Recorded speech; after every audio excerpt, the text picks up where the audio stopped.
이제는 좀 가격이 떨어질만 하지 않나 라고 생각하는데 여전히 철통 방어 중인 게 SSD입니다. 철통 같은 SSD. 오늘은 웨스턴 디지털의 제품들입니다. WD 블랙 SN850 Gen4 NVMe SSD입니다. 그리고 하나가 더 있어요. WD 블랙 D50 게임 도구입니다. NVMe SSD가 내장된 게임 도구예요. 솔직히 저는 게임 독만 하고 싶었거든요. 왜냐면 이런 아이템은 결코 흔하지가 않으니까. 최근에야 뭐 비슷한 아이템들이 나오고 있는데 아무튼 그래서 이것만 하려고 했는데 두 개 다 해야 한다고 하더라고요. 최대한 간결하고 빠르게 진행하도록 하겠습니다. 하나만 하면 얼마나 좋아요. 에? WD 블랙 SN850 NVMe SSD 이하 SN850이라고 하겠습니다. 지난 4월 출시된 웨스턴 디지털의 하이엔드 고사양 스토리지예요. SN750의 후속 모델이고요. TLC 타입입니다. 1TB 모델이고 제조사 나냐에 1GB D램 캐시가 적용됐어요. 컨트롤러는 이제 WD 자체 개발 샌디스크입니다. 2세대 컨트롤러인데 자세한 설명은 저도 어렵습니다. 공식 스펙으로는 순차 읽기가 약 7000MB, 쓰기 5300MB의 빠른 전송 속도를 지닌 모델입니다. 랜덤 읽기 쓰기는 각각 100만 IOPS, 72만 IOPS, TBW는 약 600TB입니다. 1TB 모델 기준 가격은 약 27만원. 매력적인 가격이라고 보기는 어려운데 사양은 충분히 높은 SSD입니다. 빠른 SSD에 대한 열망이 가득한 소비자라면 충분히 눈독 들일 만한 제품이에요. 일단 Gen4 NVMe SSD 아시다시피 이제 인텔보다는 AMD가 앞서서 채택을 했었죠. 초기에는 인텔 시스템에서는 제대로 활용할 수가 없었어요. 지금이야 인텔이 11세대 로켓레이크로 넘어가면서 좀 지원하게 됐는데 어찌됐든 이 녀석의 최대 퍼포먼스를 보기 위해서는 최신 사양의 메인보드 컴퓨터 시스템이 필요합니다. 물론 이전 PCIe 3.0 슬롯에 꽂아서 사용할 수는 있습니다. 호환은 돼요. 단지 최고 퍼포먼스, 최대 퍼포먼스를 경험해보지 못할 뿐이죠. 제가 아까 전에 게임 독만 하고 싶었다라고 말씀드렸잖아요. 바로 그것 때문입니다. 저는 최신 사양의 컴퓨터가 없어요. 뭐 다행이라면 다행일 것 같은데 영재 컴퓨터 측에서 이 컴퓨터 하나를 대여해 줬어요. 감사합니다. 덕분에 일을 할 수 있게 됐습니다. 테스트 PC 사양은 이렇습니다. 살다 이렇게 생긴 형태의 케이스는 처음 써보는데 아주 예쁘게 잘 만들어줬어요. 저도 시소닉 쓰고 있는데 1000W짜리 이것도 시소닉이 들어갔습니다. 좋아, 비싸서 그렇지. SSD 벤치마크를 할 때 꼭 쓰는 몇 가지 유틸이 있습니다. 가장 단순하고 많이 쓰고 있는 벤치마크 툴이 크리스탈 디스크 마크입니다. 가장 알기 쉽고 순간적인 퍼포먼스를 가장 직관적으로 보여주기 때문이라고 보는데 많이들 써요. 그래서 직접 측정한 읽기 쓰기 속도입니다. 각각 7021, 5210MB로 WD 측에서 제공하는 정보와 큰 차이 없습니다. 그런데 이 7000MB의 전송 속도가 게임 로딩을 하는데 다 쓰이지는 않아요. 그러니까 이거 오해하시는 분들이 계시더라고요.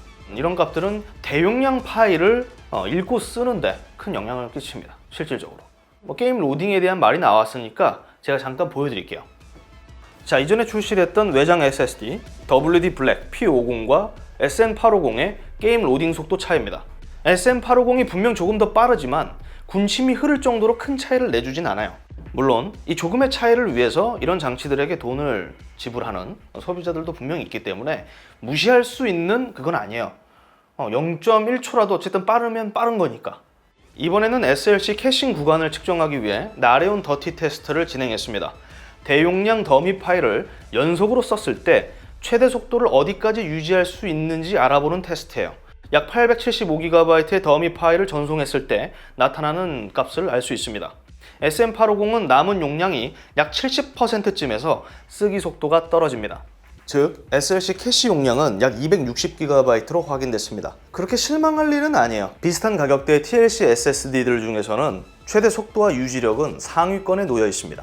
여기서 한 가지 재미있는 점이 있다면은 제가 테스트를 하는 그 시간 동안 히트싱크를 달지 않았다는 겁니다. 방열판 없이 저는 계속 테스트를 했어요. 그러면 온도는 어땠을까? 유유 상태에서는 약 45도, 최대 온도는 약 90도까지 올라갔습니다. 꽤 높죠? 물론 히트싱크를 달면 지금보다 낮아지겠죠. 이전처럼 이번에도 WD가 정품 히트싱크를 내놨어요. 깔맞춤인데 근데 그걸 안 보내줬어요.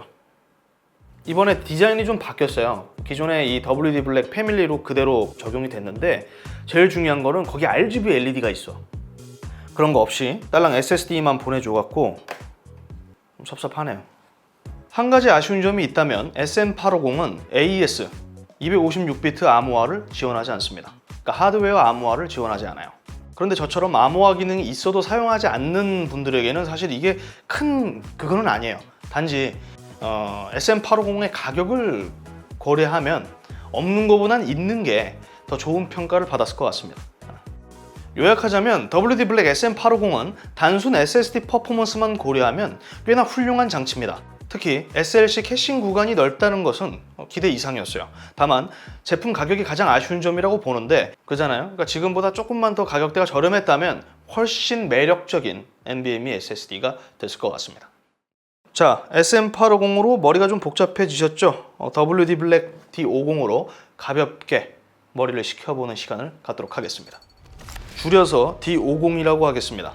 재밌는 아이템이요. 랩탑을 위한 게임 스테이션이죠. 보통 이제 노트북에 구성된 입출력 인터페이스가 부족할 때 혹은 깔끔한 책상 정리를 위해 사용하기도 합니다. 그런데 이 녀석은 도구로서의 기능은 그대로 갖고 가는데 내부에 NVMe SSD가 탑재된 겁니다. SSD가 들어가 있지 않은 모델도 있어요. 그거는 약 30만 원대부터 시작이 되고 이 친구는 1TB 모델이 들어갔습니다. 그래서 가격이 약 52만 원. 컨테이너 박스 같은 게 누가 봐도 WD 블랙입니다. 금속 재질로 이루어졌는데 일부는 플라스틱이에요. 케이블 제외하고 무게는 약 444g. RGB LED는 덤입니다. 이 LED 같은 경우에는 WD 그 대시보드라고 해가지고 자체 소프트웨어가 있어요. 거기서 언제든지 이 컬러라든지 애니메이션을 변경할 수 있습니다. 요즘 제조사들이 LED에 많이들 신경 쓰고 있는데 아주 바람직합니다. 여기 보면 87W 노트북 PD 충전이 가능한 썬더볼트 3 하나, 디스플레이 연결이 가능한 썬더볼트 3 하나, 10GB/s에 5개 USB 포트, 그리고 오디오, 이더넷 포트도 준비되어 있습니다. 디스플레이 포트도 있는데 요거는 버전이 1.4예요. 결론적으로 필요한 건 다 있습니다. 그래서 썬더볼트 3 포트 하나는 노트북으로 연결하고 다른 하나는 모니터로 연결해서 사용할 수 있는 겁니다. 물론 모니터가 썬더볼트 3를 지원하지 않는다면 이런 외장 SSD를 썬더볼트 물려서 사용할 수 있겠죠. 이렇게. 자, 87W PD 충전이 가능하다고 했잖아요. 고사양 게이밍 노트북 같은 경우에는 이 녀석으로 충전을 하면서 사용하기에는 부족함이 있어요. 그러니까 그렇지 않은 일반적인 노트북들은 그램 같은 거 대표적으로 87W로도 충분하기 때문에 기본 전원 연결 없이 D50 하나만으로 게임 스테이션을 구축할 수는 있습니다. 단 썬더볼트 3 포트를 지원하는 노트북만 사용할 수가 있어요. 이 제품은. 맥북 사용자분들도 이 제품을 사용할 수는 있어요. 그런데 WD 블랙 대시보드가 윈도우만 지원됩니다. 고로 맥 유저분들에게는 저는 권장하진 않아요. 자, D50에 탑재된 SSD에 대한 설명을 좀 간략하게 해드리겠습니다. 좀 간략하게 할게요, 진짜로. WD SN730 NVMe SSD입니다. 작년 출시된 모델이고 보통 노트북에 많이 들어가는 SSD예요. WD 블랙 SSD 모델들에 비하면 꽤나 겸손한 퍼포먼스지만 게임을 보관하고 플레이하는 용도로 사용하는 데는 전혀 문제없는 사양입니다. 그리고 이거를 외장 SSD라고 생각하면 개 중에서는 빠른 편에 속해요. 그리고 뒷면에 보면은 쿨링 팬이 있는데 항시 작동되는 건 아니에요.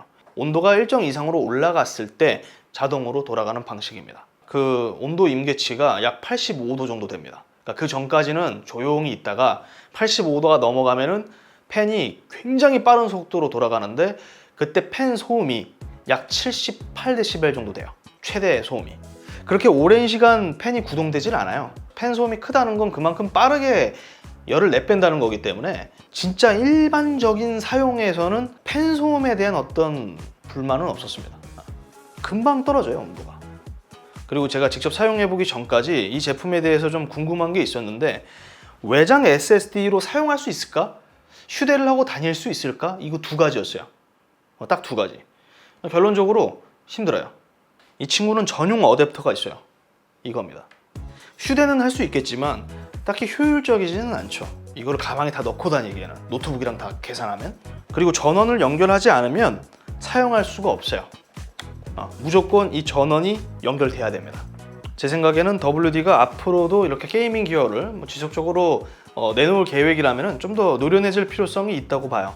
예를 들어서 제가 만약에 이런 게임 덕을 만든다면, 만약에 if 언제든 손쉽게 NVMe SSD를 교체할 수 있는 도킹 시스템을 채택했을 겁니다. 그러니까 오래전 게임 카트리지를 교체하듯이 내가 원하는 이 NVMe SSD를 빠르게 교체하는 그런 방식을 채택했을 거란 얘기죠. 제가 만드는 건 아니니까 늘 말은 쉬운 거예요. 그러니까 게임 스테이션을 구축하는 거예요, 말 그대로. 이거 하나만 딱 두고 선 정리 딱 하고 케이블 타이로 묶고, 이 독이라는 게 그런 용도로 쓰는 거예요. 아닌가? 의도치 않게 제가 또 두 가지의 제품을 진행하게 됐는데, 사람도 그렇지만 전자제품도 마찬가지거든요. 장단이 좀 있어요. 확실하죠. 제가 봤을 때 WD 시리즈들은 좀 가격적인 측면이 제일 아쉬운 것 같아요. 제가 봤을 땐 그래요. 물론 WD 블랙은 웨스턴 디지털이 내놓은 가장 고성능 하드웨어라는 것을 감안했을 때 이 가격이 납득이 안 되는 건 아닙니다. 제가 준비한 영상은 여기까지고요. 시청해 주셔서 감사합니다.